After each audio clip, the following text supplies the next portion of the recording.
Friends, આજે ફરી એક નવો પોઈન્ટ જોશું.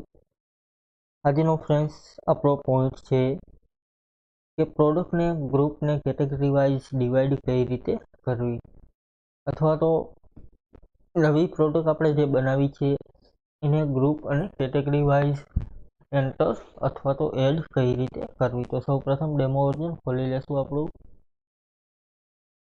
હવે ફ્રેન્ડ્સ અહીંથી સેટઅપમાં જશું, એમાં આવશે કંપની સેટઅપ, અહીં એકાઉન્ટ અને પ્રોડક્ટમાં.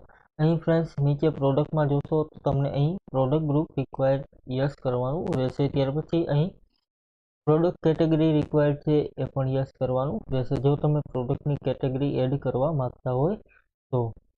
અધરવાઇઝ તમે ખાલી ગ્રુપ જ એડ કરવા માંગતા હોય તો અહીં તમારે કેટેગરીને નો આપી દેવાનું રહેશે. અહીં બંને તમારે જોતું હોય તો યસ કરવાનું રહેશે. બહાર આવીને સેટઅપ સેવ કરીશું. હવે ફ્રેન્ડ્સ માસ્ટરમાં પ્રોડક્ટ બનાવીશું.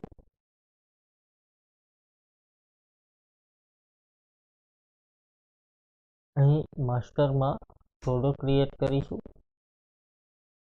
અહીં ફ્રેન્ડ્સ આપણે એચપીનું સીપીયુ લેશું, i3 11th જનરેશન. એન્ટર આપીશું. અહીં ટેક્સ ક્લાસમાં જીએસટી 18% લઈ લેશું, તો 8371 લેશું. અહીં ફ્રેન્ડ્સ હવે તમે જોશો તો ગ્રુપ નેમ તમને જોવા મળશે. અહીં ગ્રુપમાં એચપી લખી દેશું, એનું ગ્રુપ છે એચપી.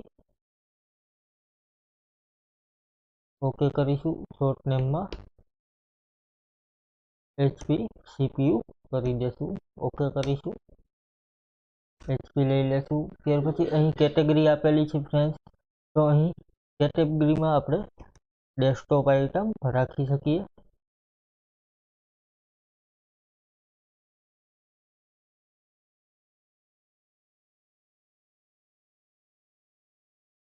અહીં ડેસ્કટોપ આઇટમ રાખી શકીએ. આ રીતે નવી કેટેગરી અને ગ્રુપ વાઇઝ એડ કરી શકીએ. અહીં પ્રોડક્ટમાં ગુડ્સ રાખીશું, સ્ટોક રિક્વાયરમાં યસ રાખીશું.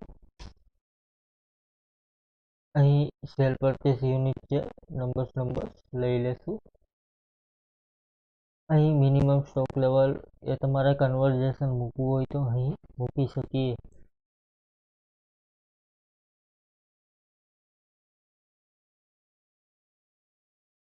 અહીં આપણી પ્રોડક્ટ એડ થઈ ગઈ છે, HP CPU i3 11th generation.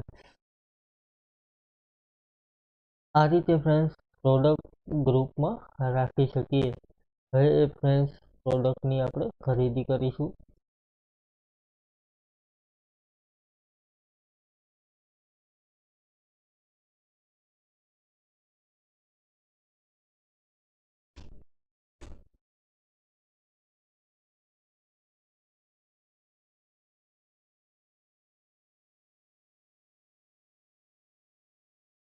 સેવ આપીને અહીં ઓકે કરીશું.